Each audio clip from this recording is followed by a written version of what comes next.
Hello, and thank you for joining me. Today, as we continue with our belated Oktoberfest celebration, we take a look at two very popular German side dishes to accompany your sausage and roast pork knuckle. We are cooking a sweet and sour braised red cabbage and a warm and bacon-infused potato salad.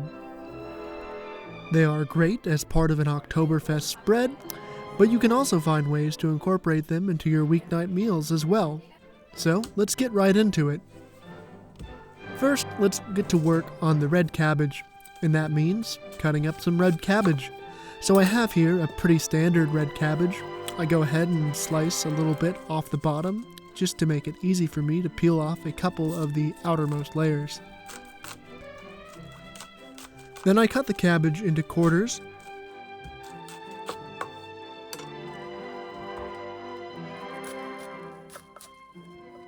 Remove the core from the quarter, and then slice, slice, slice.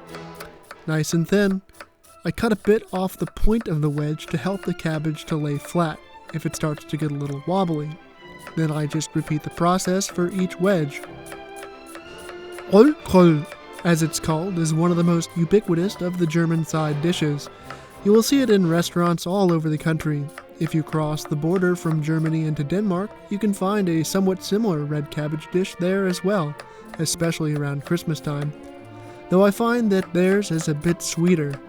It makes me wonder who made it first and who influenced the other. If you are a German or a Dane, weigh in and let me know what you think about that.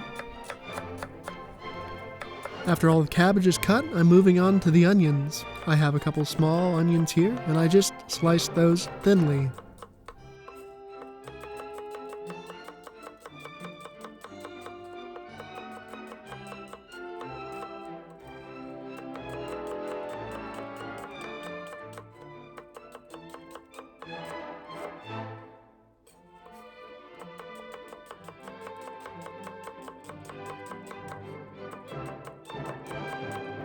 And for a little bit of natural sweetness, I have a tart green apple. First, I cut away the core, which gives me nice pieces of apple to work with, and then I slice those thin like the onions. Some people like to peel and shred their apples, but I find that after braising the apples break down almost completely, so I just use my knife.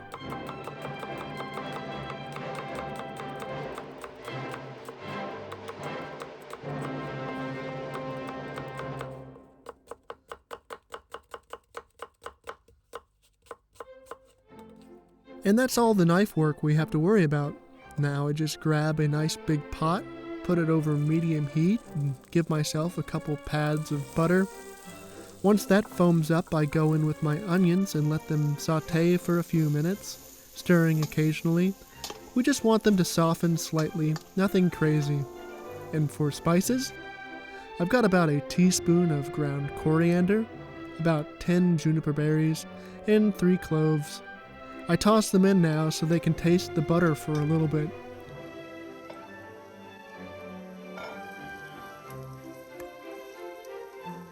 Then the apple goes in.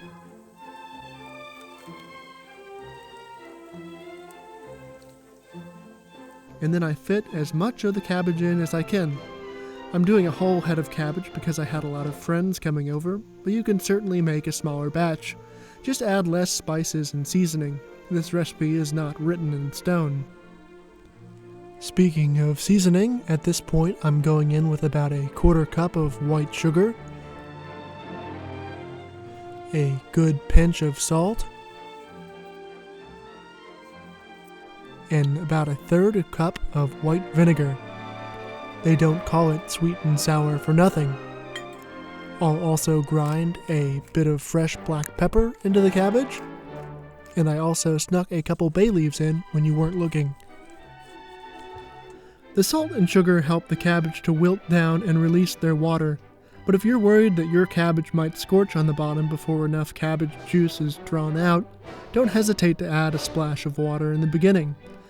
I will end up adding some stock to cover the cabbage, but first I want to let that salt and sugar go to work and see how much natural liquid we end up with before I add anything extra. I don't want to end up with overly soupy cabbage. Once it seems like we've drawn out a good amount of the juices, I go ahead and add a little bit of chicken stock. Nothing crazy. See how it just barely covers the cabbage in the pot? This is a little more liquid than we had with the sauerkraut we made a couple weeks ago, but not by much. Now all we do is bring that pot up to a simmer and let it go until the cabbage is nice and tender. And of course we taste and see how we like it. Follow your intuition. If you think it needs a little more bite, add another splash of vinegar. If it's a little too sharp, then add a pinch of sugar.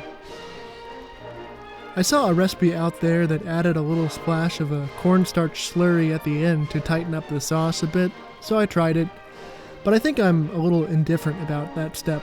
Let me know if you have any thoughts on this. But that's basically all there is to it. Isn't that a pretty shade of dark purple?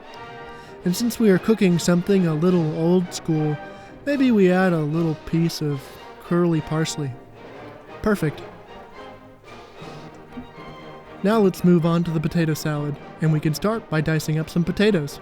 I have maybe 2 pounds, 1 kilo here, and I'm cutting those into 1-inch cubes approximately. Don't sweat it too much, just try and make them uniform. As for potatoes, some recipes call for red potatoes, others say it doesn't matter. Here in Denmark, I don't see red potatoes too often, but the standard spuds at the grocery store are quite nice, a sort of hybrid. In general, I would say opt for something a little waxier.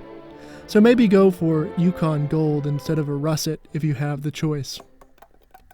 Once you have all those potatoes diced up, put them in a pot and cover them with some cold water and a couple tablespoons of salt, and then bring that pot to a simmer. I still owe Christian a potato salad theory video, but as a sneak peek, I will say having a base layer of seasoning goes a long way to making a great potato salad. By salting the water when we boil our potatoes, we make sure the potatoes get flavored in a more deep way than if we just added a flavorful dressing to unsalted potatoes. While those potatoes are cooking, let's make our dressing, and that starts with some smoked bacon. I have about 250 grams, maybe half a pound here, and it's in slab format, so I have to slice mine into lardons. But if you have pre-sliced bacon, just cut it into little squares. Don't go too small. It's nice to have noticeable little bites of bacon throughout the salad. Now we want to render that bacon out in a pan. While the bacon is cooking, let's dice a couple small onions.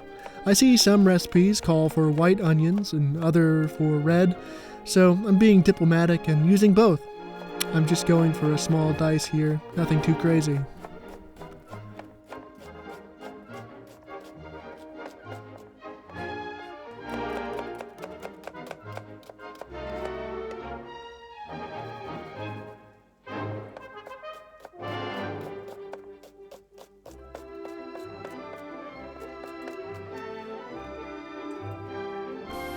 Back to the pork. The bacon is nice and crispy now. It was also rather lean, so I didn't end up with much rendered fat. But if you are concerned you have way too much, take a little out. While the pan and grease is still nice and hot, we can go in with our diced onions.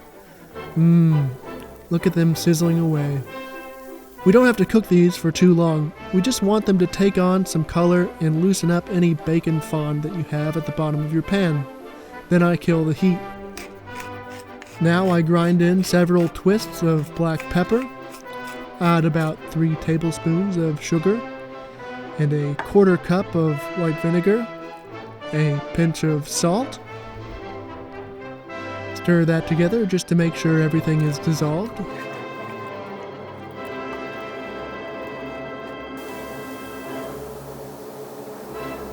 And now let's check in on our potatoes.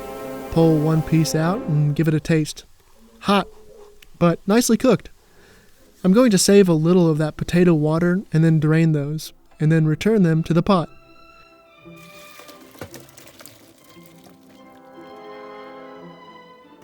While these potatoes are still nice and hot, we pour our dressing over them.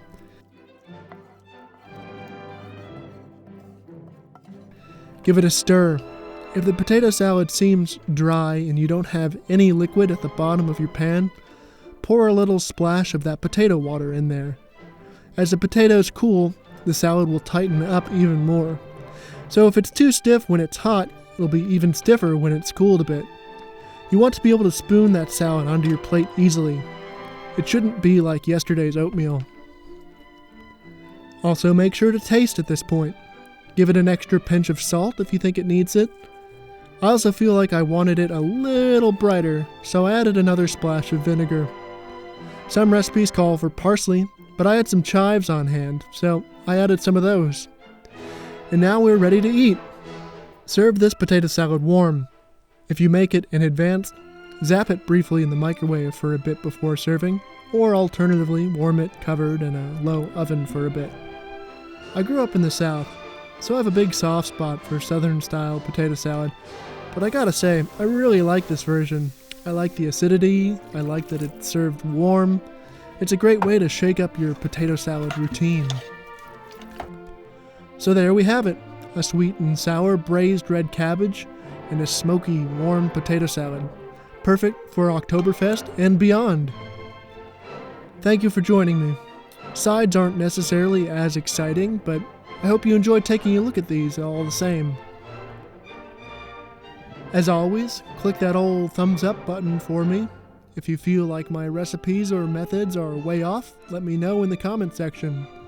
Subscribing is also very helpful, and you don't get junk mail or anything like that. It just makes it so my videos are easier to find. I know we've been in a bit of a Germanic zone for the past few videos, and I have a couple more left to complete the Oktoberfest series, but please know we have different content coming as well. I love getting video suggestion ideas, and I'm excited to work on them going forward. There are so many things to cook. So until next time, cheers!